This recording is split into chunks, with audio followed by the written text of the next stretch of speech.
Assalamualaikum warahmatullahi wabarakatuh.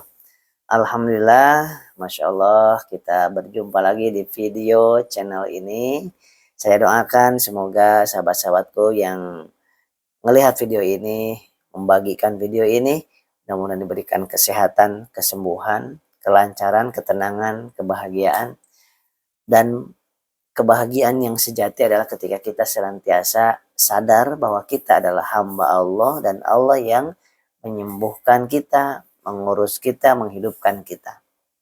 Dan kita dari Allah akan kembali kepada Allah dan selalu bersama Allah. Masya Allah. Yakin itu.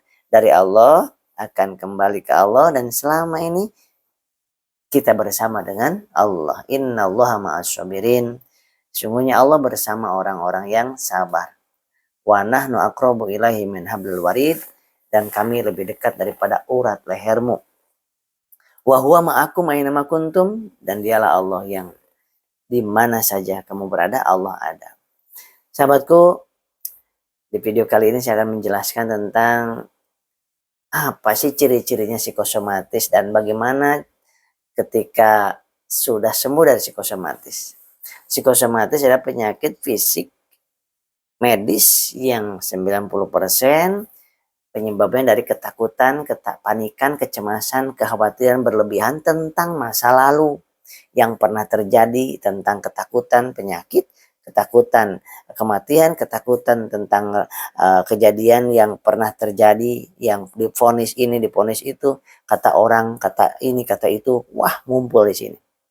Ditambah-tambah mencari-cari tahu tentang penyakit. Akhirnya semakin berkumpul di sini di memori, long term memory, di memori yang terbesar di sini. Maka setiap apa yang dirasa di tubuh, maka akan terakses memori itu.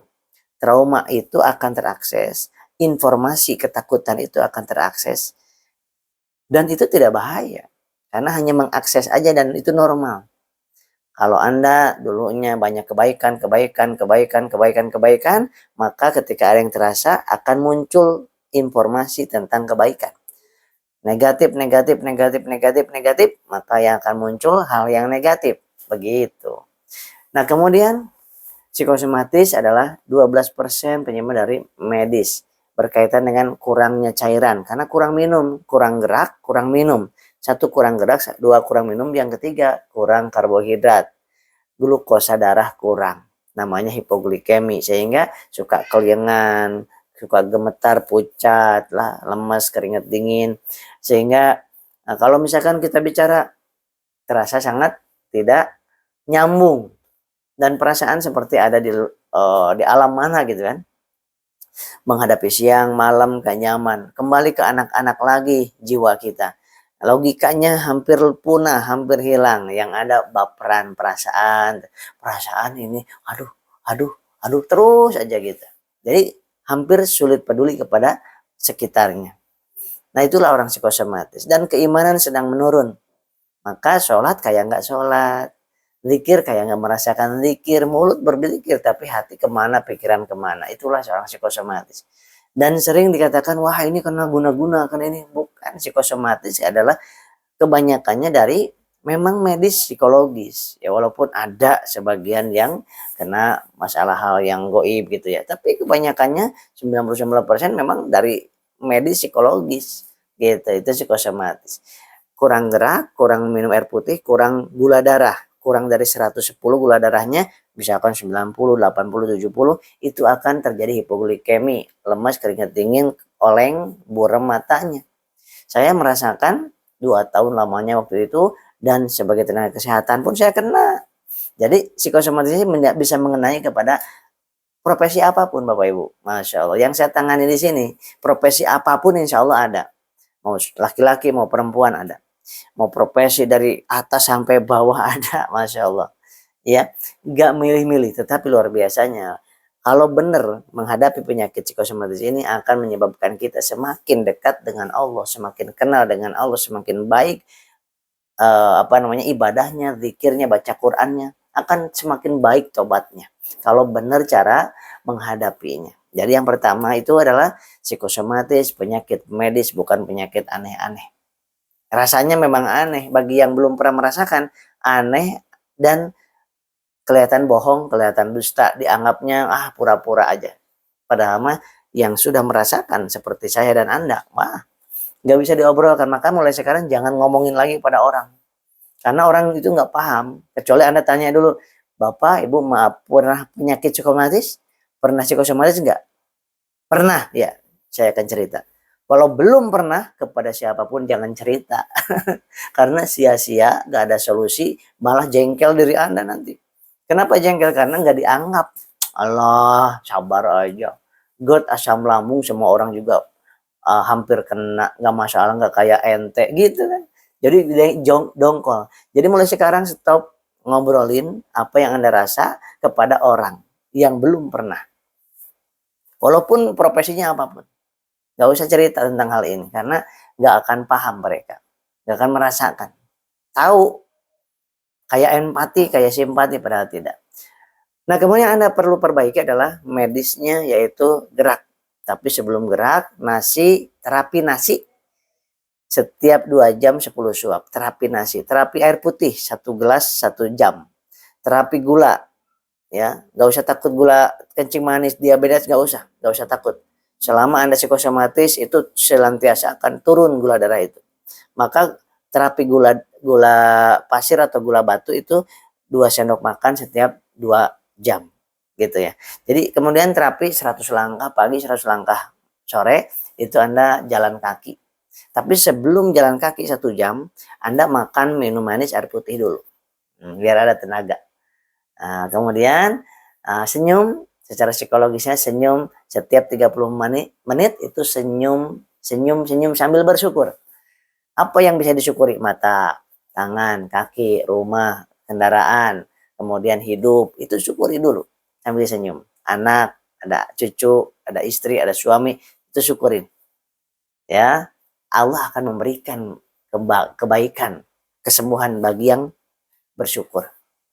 Ya, syukur yang bagus-bagus dulu, baru yang kurang bagus Allah perbaiki. Itu prinsipnya. Kemudian hakikatnya dengerin. Sakit ini adalah sakit yang luar biasa Allah pilih kepada kita, pada kita. Karena Allah ingin meningkatkan derajat kita, menambah pahala, menambah kemuliaan. Dan nanti untuk pahala yang kita dapatkan di akhirat kelak. Dan di dunianya akan ditingkatkan derajatnya, hartanya, ekonominya, keluarganya. Kalau kita benar mensikapinya. 1, ridho,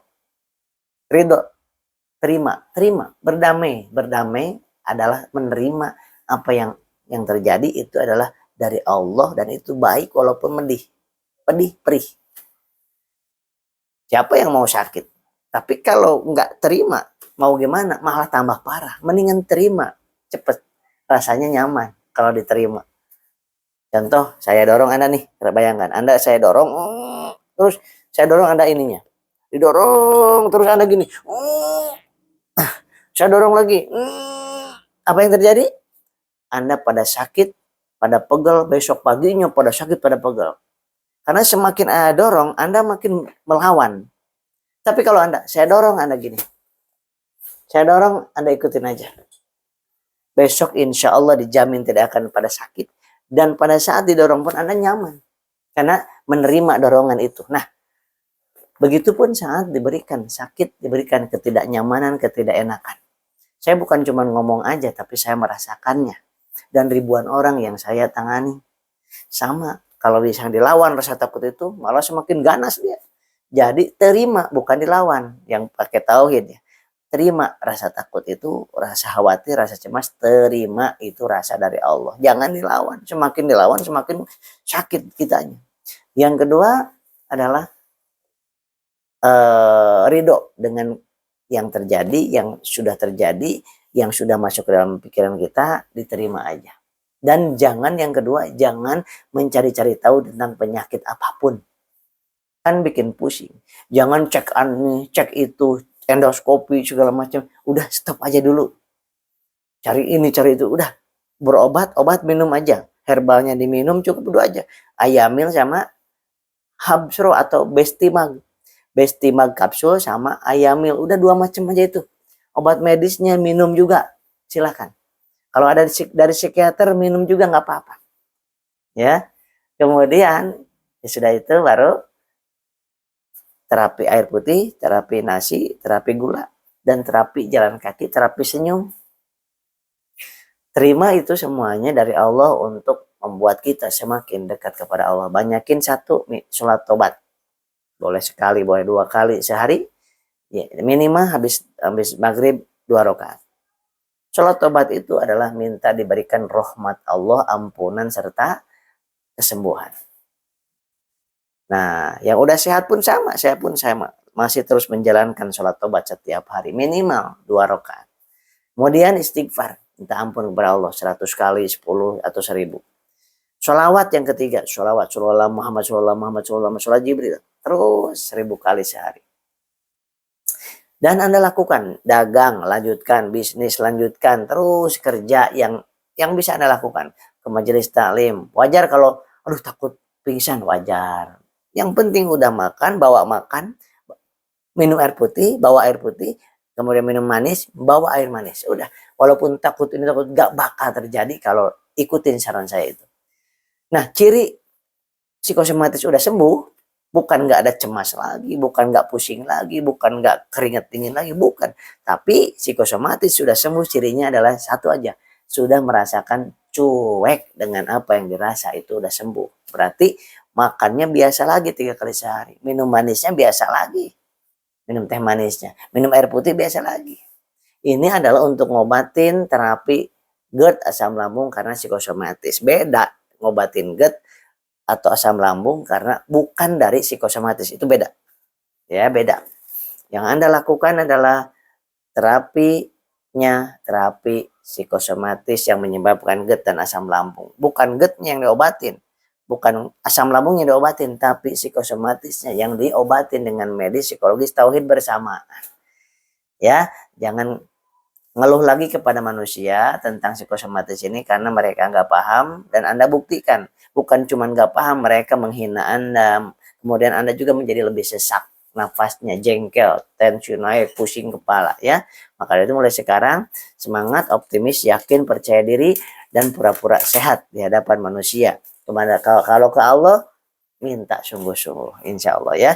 Saya Asep Bruder, terima kasih yang sudah datang ke klinik kami RPB Klinik Bekasi, berjumpa langsung dengan saya, diterapi oleh saya, kemudian terapi totok jari alip oleh saya, diberikan herbal oleh saya, di audio terapi, dibawa ke rumah untuk terapi mandiri di rumah. Ya, mudah-mudahan Allah sembuhkan. Allah yang menyembuhkan, bukan siapa-siapa, bukan apa-apa. Ya, yang belum bisa datang ke tempat saya, gak apa-apa, ikutin aja. Nah, mau audio terapinya, herbanya boleh dipesan, silakan. Ya, di sini 0822 9921 9988. Ya, kemarin ada yang dari Sulawesi Tenggara 3 malam di sini, Masya Allah, 3 hari pengen sampai tuntas kata beliau.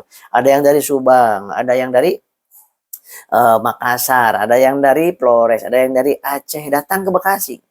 Siapa yang datangkan? Allah. Kenapa? Karena minta.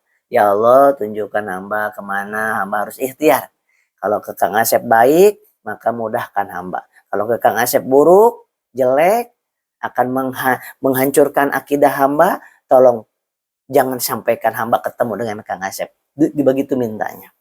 Nah, gitu ya. Insya Allah, barakallah. Assalamualaikum warahmatullahi wabarakatuh.